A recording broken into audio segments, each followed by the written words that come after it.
तो आज हम वीडियो बनाने वाले हैं पीसीबी टेस्ट करना है कि कहाँ पे कितने कितने वोल्टेज आते हैं। ये आउटडोर की पीसीबी है, तो आज इसको टेस्ट करते हैं कि कहाँ पे क्या क्या वोल्टेज आते हैं, कहाँ से एसी से टू डीसी में कन्वर्ट होते हैं। ठीक है, तो सबसे पहले हम लोग सप्लाई करेंगे। सबसे पहले हम एसी सप्लाई चेक करेंगे। तो मैंने यहाँ पे किलोमीटर को सेट कर दिया एसी वोल्टेज पे। तो एसी वोल्टेज पे सेट कर दिया, तो उसके बाद में ये हमारी ब्लैक रोड है और ये वाली रेड रोड है। तो हमारे ब्लैक रोड न्यूट्रल पे होनी चाहिए, लाइन वाले पे हमारे लाल होनी चाहिए। तो यहाँ पे लाइन और न्यूट्रल लिखे हुए, तो यहाँ पे वोल्टेज चेक कर रहे हैं कि यहाँ पे देखो 239 वोल्टेज यहाँ पे देखने को मिल रहे हैं। क्लियर, यहाँ पे वोल्टेज आ रहे हैं। अब इसके बाद में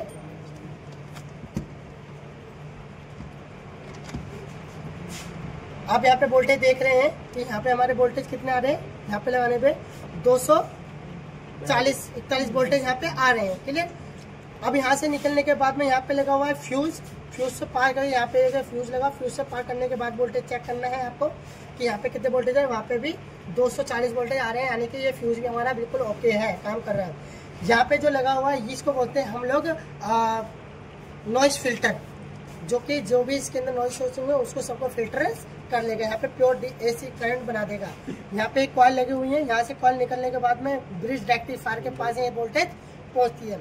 जो ब्रिज रेक्टिफायर के अंदर में जो 4 लैग होते हैं, 1 2 3 4 लैगों के बीच वाले जो लैग होते हैं वो हमारे एसी के होते हैं, जो एसी सप्लाई को हम चेक करेंगे। यहाँ पे भी ध्यान देंगे कि अपने हाथ में कोई कड़ा नहीं पहन के रखें। देखो यहाँ पे वोल्टेज कितने आ रहे हैं, 240 वोल्टेज यहाँ पे आ रहे हैं, 39-40 वोल्टेज आ रहे हैं। ये देखो 240 वोल्टेज यहाँ पे भी आ रहे हैं। तो अब आपको क्या करना है, जब ब्रिज रेक्टिफायर के इनपुट पे वोल्टेज चेक कर लिया, अब डीसी के पे चेक करेंगे जो आउटपुट पे हमारी वोल्टेज आती है। तो यहाँ पे हमारा नेगेटिव है, यहाँ पे हमारा पॉजिटिव है। तो यहाँ पे हम वोल्टेज को चेक करेंगे कि कितने वोल्टेज यहाँ पे बना रहा है। यहाँ पे देख रहे हैं 330 वोल्टेज यहाँ पे बन रहे हैं, 330 वोल्टेज बन रही है। अब जैसे अब यहाँ से 330 वोल्टेज बन रही है, तो ये यहाँ से निकलने के बाद में आप देख रहे हो कि यहाँ से सप्लाई आके इस वाले फेस में आ रही है और ये वाली सप्लाई निकल के रिएक्टर कॉइल पे पहुँच रही है। तो रिएक्टर कॉइल पे भी हम वोल्टेज चेक कर लेंगे कि यहाँ पे कितने वोल्टेज यहाँ पे आ रहे हैं। यहाँ पे देखेंगे कि रिएक्टर कॉइल पे कितने वोल्टेज आ रहे हैं हमारे यहाँ पे। डीसी वोल्टेज 330 वोल्टेज आ रहे हैं यहाँ पे। ठीक है, आउटपुट पे देखेंगे कितने आ रहे हैं, 330 वोल्टेज यहाँ पे भी आ रहे हैं। ठीक है, अब यहाँ से निकलने के बाद में आ जाते हैं कैपेसिटर्स पे। तो कैपेसिटर्स पे आने के बाद हमारे कैपेसिटर, ये कैपेसिटर यहाँ लगा हुआ है, एक यहाँ लगा हुआ है। ये दोनों कैपेसिटर पैरेलल में लगे होते हैं, सीरीज में नहीं लगे होते। तो हमारा जो वोल्टेज है वो दोनों में सेम दिखाएगा। तो पहला कैपेसिटर हम यहाँ पे चेक करेंगे, ये वाला हमारा प्लस है, ये वाला हमारा माइनस है। तो यहाँ पे देखेंगे कि यहाँ पे कितना वोल्टेज आ रहा है, ये प्लस है, ये वाला माइनस है। तो यहाँ पे देखो कितना वोल्टेज है, 332 वोल्टेज यहाँ पे आ रही है। ठीक है, तो 332 वोल्टेज हमारे यहाँ पे भी आनी चाहिए। आ रहे हैं यहाँ पे भी, दोनों सेम है। अब यहाँ से जो वोल्टेज बन के जाती है वो जाती है अपनी आईपीएम में, यानी कि 6 के 6 आईजीबीटी में। इसके ऊपर जो वोल्टेज चेक करते हैं, तो हमारे को यहाँ पे लेना नेगेटिव और यहाँ से लेना पॉजिटिव UVW पे। तो तीनों पे वोल्टेज हमारी सेम आनी चाहिए। कितना नहीं है, हम पे तीनों पे वोल्टेज सेम आनी चाहिए। एक यहाँ पे भी, यहाँ पे भी, यहाँ पे भी हमने सेट कर रखा है डीसी पे। यहाँ पे तीनों पे सेम आनी चाहिए। जब हमारा कंप्रेसर चालू होगा तब हमारे पे वोल्टेज यहाँ पे शो करेगा, उससे पहले वोल्टेज शो नहीं करेगा। दूसरा, हमें डीसी से जगह एसी में भी चेक करना है, तो हम किलोमीटर को एसी में सेट करेंगे। और दूसरा नेगेटिव वाला, यानी कि नेगेटिव वाला हमें न्यूट्रल पे लगाना है और पॉजिटिव वाला हमें UVW पे लगाना है। तो यहाँ पे भी वोल्टेज सेम दिखाई देंगे, दोनों बराबर, तीनों पे बराबर दिखाई देंगे। इसको चलने के लिए हमारे को डीसी पे करना है। इसको चलने के लिए हमारे ये आईपीएम ड्राइव करती है इसको आईपीएम चलाने का। तो यहाँ पे 15 वोल्टेज हमारे पे आईपीएम पे आने चाहिए। तो यहाँ पे देखो 15 वोल्टेज आ रहे हैं, तो यानी कि हमारा आईपीएम भी बिल्कुल ओके काम कर रहा है। तो यहाँ पे सप्लाई चालू हो जाएगी। क्लियर हो गया, आगे बात करते हैं। यहाँ पे लगे होते हैं 3 सेंसर, 1 2 3। तो यहाँ पे 3 सेंसर लगे होते हैं, इस पॉइंटों पे हमारे 3 सेंसर लगे होते हैं, यहाँ पे और यहाँ पे। अब इसको चेक करने के लिए क्या करना है हमारे को, कि डीसी पे रखना है। तो यहाँ पे वोल्टेज चेक करना है कि दोनों पे बराबर आनी चाहिए। यहाँ पे देखो 1.4 वोल्टेज आ रही है। यदि मैं इसका सेंसर को ओपन करता हूँ, तो मैं इसको सेंसर को ओपन कर देता हूँ।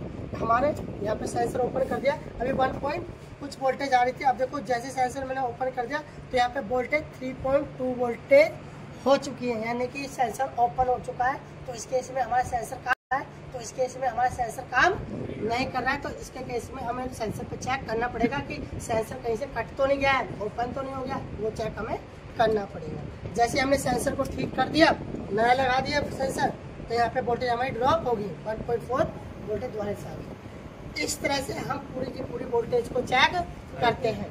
तीसरा होता है हमारे पास 2 टाइप की मोटर होती है इसके अंदर में, एक BLDC मोटर होती है और एक AC मोटर होती है। तो हमारे पास तो AC मोटर होगी तो हमारे कनेक्टर यहाँ पे लगाए जाते हैं, और DC होगी तो ये कनेक्टर होते हैं। तो यहाँ पे देख रहे हैं कि एक कनेक्टर दूर होता है और ये प्लस होता है। तो यहाँ पे 300 वोल्टेज हमें पे मिलनी चाहिए, DC में 335 वोल्टेज मिलनी है। इसके बाद में ये ग्राउंड ही होता है, यहाँ पे हमारे को वोल्टेज मिलनी है 15 वोल्टेज मिलनी है। और यहाँ पे हमारे को वेरिएबल वोल्टेज मिलनी चाहिए। तो यहाँ पे कोई वोल्टेज नहीं आ रही है, तो यानी कि हमारा फैन भी चालू नहीं है आउटडोर का, आया तो चल गया, अब ऑफ हो गया, अब बंद हो गया।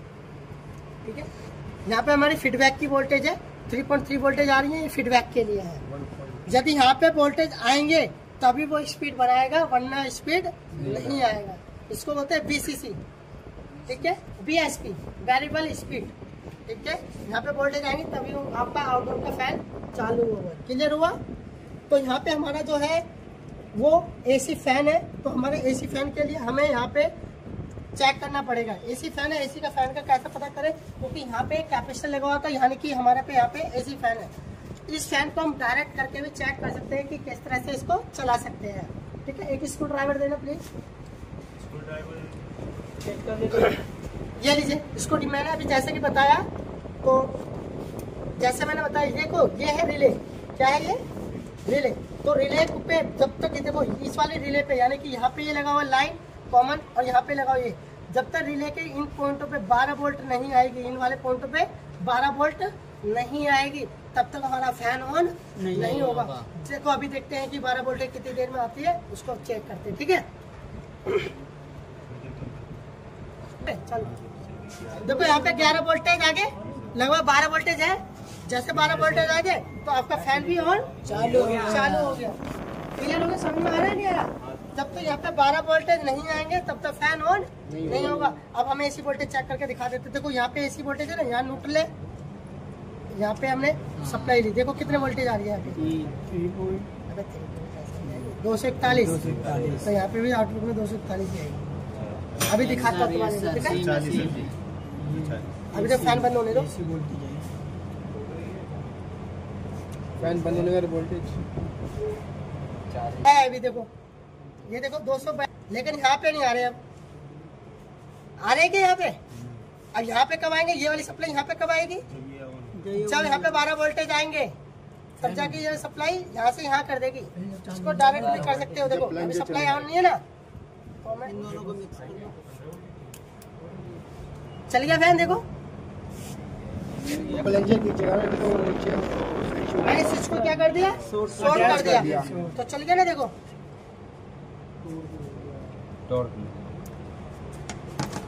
ओके, समझ में आया? तो इतना ही PCB चेक करो। अभी और भी चीजें समझाने के लिए स्टेप बाय स्टेप हम समझाएंगे आपको।